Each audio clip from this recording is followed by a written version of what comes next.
Ya, selamat pagi. Jumpa lagi di pelajaran Bahasa Indonesia, masih dengan materi teks LHO.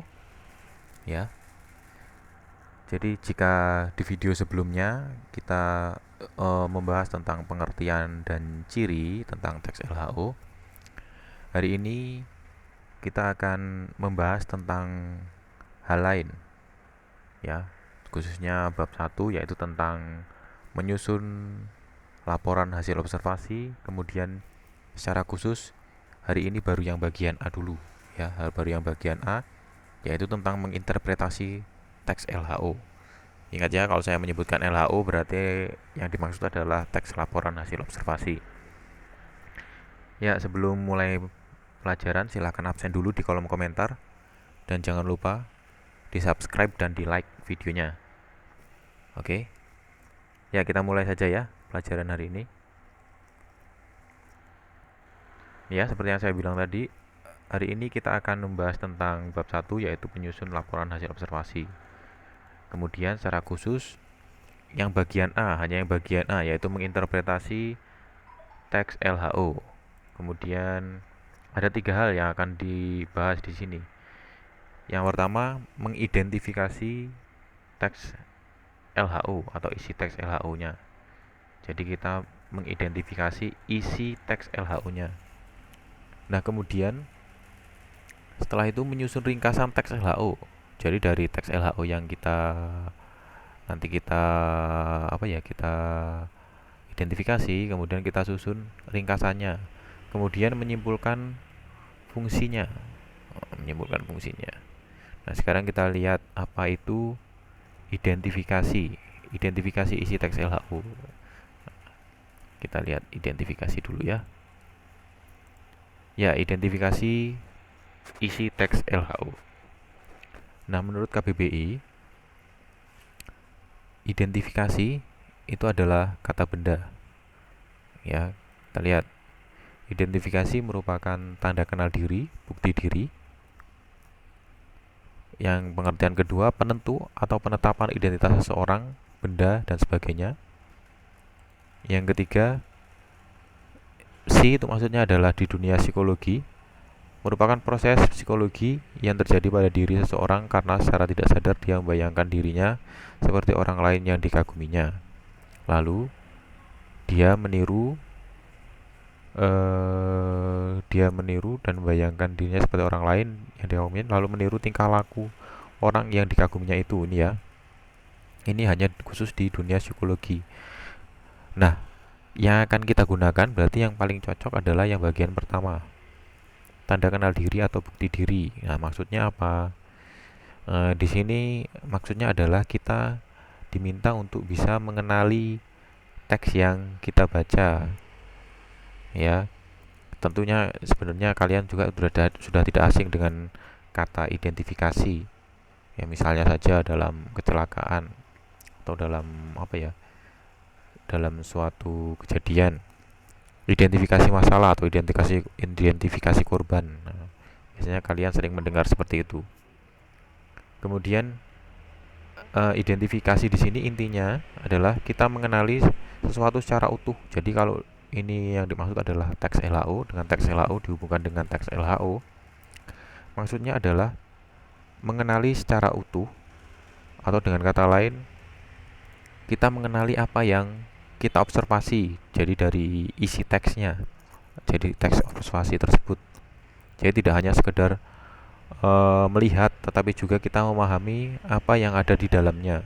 Jadi apa sih isinya, bagaimana sih isinya, ya, jadi benar-benar memahami. Nah, sekarang kita lihat contohnya. Ini contoh saya ambilkan dari teks buku. Nanti kalian akan menjumpai teks wayang dengan judul wayang. Ini ya, eh, wayang adalah seni pertunjukan yang telah ditetapkan dan seterusnya. Ini ada banyak. Teks LHO nanti yang akan kalian jumpai itu sebagian besar teksnya adalah teks yang panjang.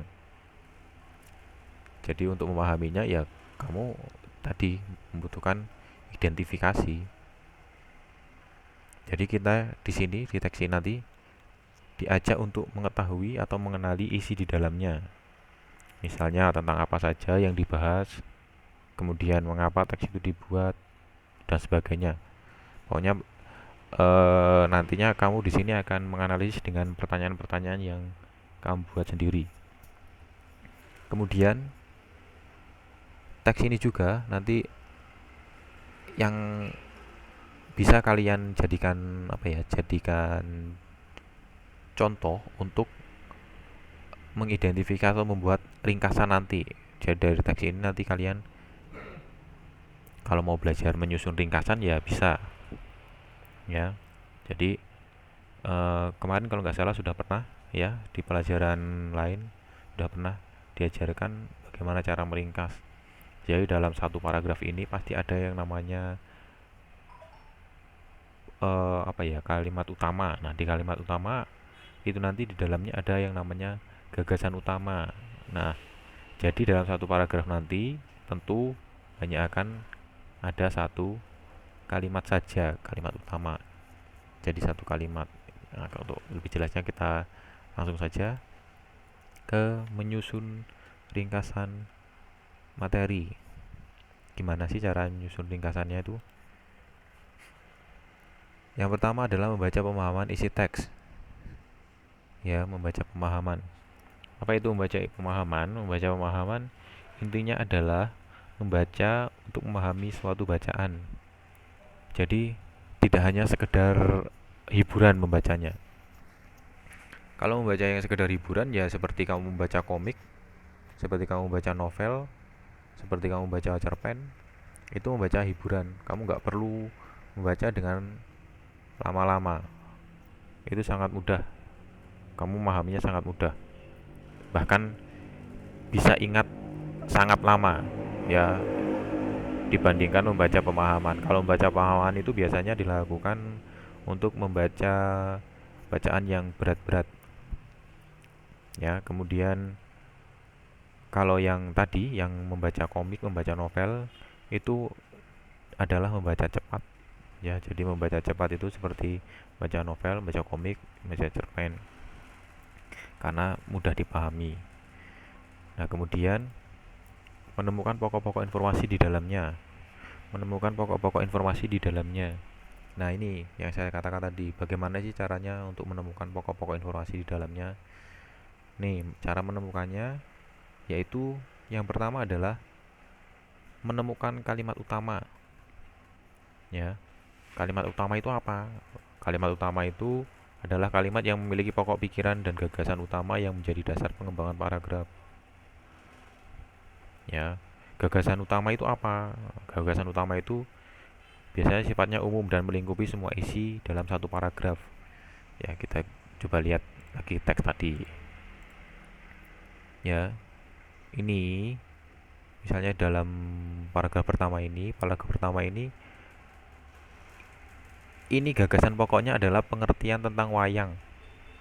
Jadi kalimat utamanya ada di bagian awal. Ya, jadi kalimat utama berarti satu kalimat mulai dari wayang sampai pada sebelum UNESCO. Lihat kan, ini adalah pengertian. Nah, ini secara umum, menggambarkan secara umum. Ya, itu pengertian atau menggambarkan secara umum dari isi satu paragraf ini. Nah, kemudian tadi kita lihat lagi ya, tadi mana tadi? Nah, menemukan pokok-pokok informasinya tadi ya, gagasan utama. Gagasan utama ya tadi, gagasan utama itu tidak sama dengan kalimat utama. Kalau kalimat utama itu ya sama persis dengan yang tertulis. Nah, ini kalimat utama itu ya mulai dari wayang sampai Indonesia. Itu ada yang dimaksud kalimat utama. Nah, kalau gagasan utama itu bisa kamu buat dalam bahasamu sendiri. Misalnya gagasan utama dari paragraf 1 adalah pengertian tentang wayang. Udah, seperti itu saja, itu sudah dimaksud dengan gagasan utama. Tapi kalau kalimat utama sama persis dengan yang tertulis di sini. Nah, kemudian ini tadi kita sudah menyusun ringkasan. Jadi ya, tadi yang harus kalian lakukan adalah membaca pemahaman isi teks, kemudian menemukan pokok-pokok informasi. Hanya ada 2 langkah itu jika kamu ingin membuat atau menyusun ringkasan. Ya, dari 2 itu nanti bisa dikembangkan. Jadi kalau dalam satu bacaan ada 10 paragraf, seharusnya sekurang-kurangnya ada 10 kalimat ringkasan. Ya, atau malah bisa kurang, itu maksimal malahan ya, 10 kalimat ringkasan itu maksimal sebenarnya. Ya, jadi seperti itu. Sekarang kita lanjut ke bagian menyimpulkan fungsi teks laporan hasil observasi atau teks LHO. Menyimpulkan itu maksudnya apa sih? Kita lihat ya. Memberitahu atau menjelaskan kegiatan pengamatan yang dilakukan. Fungsinya untuk teks LHO di situ memberitahu atau menjelaskan kegiatan atau pengamatan yang dilakukan. Ya, jadi kalau kamu membaca teks yang tadi misalnya wayang, tentu di situ kamu akan mendapatkan informasi tentang wayang atau kegiatan yang dilakukan atau pengamatan yang dilakukan seputar wayang tadi. Nah, kemudian hasil observasi terhadap suatu objek itu memberitahu tentang informasi, ya kan? Jelas. Tadi memberitahu informasi tentang wayang. Kemudian informasi itu bisa digunakan untuk membuat kebijakan. Nah, ini membuat kebijakan itu maksudnya gimana? Maksudnya adalah sebagai pertimbangan atau acuan karena sudah melalui tahap pengamatan atau observasi. Misal ya. Misal di sini kamu besok menjadi wirausaha, kamu akan berdagang. Nah, tentu saat akan berdagang kamu akan melakukan observasi, ya, mencari informasi untuk membuat suatu kebijakan. Nah, kebijakannya apa? Kebijakannya kamu akan berdagang di situ itu apakah laku atau tidak dan seterusnya, ya. Jadi observasi mulai dari apa ya? Mulai dari siapa saja yang menjadi pasarnya, kemudian barang dagangannya yang laris di situ apa, tempatnya enak atau tidak, tempatnya disukai atau tidak, ya. Jadi kamu melakukan observasi dulu untuk mendapatkan informasi, kemudian kamu membuat kebijakan. Oh iya, saya akan menjual ini, terus sehari porsinya berapa, terus kemudian eh, saya harus bagaimana melakukan pendekatan kepada masyarakat sekitar dan seterusnya, sampai akhirnya kamu bisa membuat kebijakan tadi, ya. Jadi itu tentang menyimpulkan fungsi teks LHO. Jadi teks LHO itu sangat berperan sebenarnya, ya. Kamu belajar untuk bisa menyimpulkan teks LHO, kamu juga bisa belajar untuk menggali informasi lebih banyak dari suatu bacaan, ya. Ya, itu saja saya kira yang perlu dijelaskan dalam bagian kedua ini, video bagian kedua ini berkaitan dengan teks LHO. Ingat, mari kita bersama-sama lawan corona dengan memperhatikan langkah pencegahannya. Ya, ini langkah pencegahannya. Kurangi aktivitas di luar rumah, kemudian rajin cuci tangan, gunakan etika bersin atau batuk, ya. Kalau batuk ditutup, hindari menyentuh tangan area wajah, kemudian jaga jarak jika bertemu orang lain, gunakan cairan disinfektan sesering mungkin, ya. Ini gejalanya dipahami.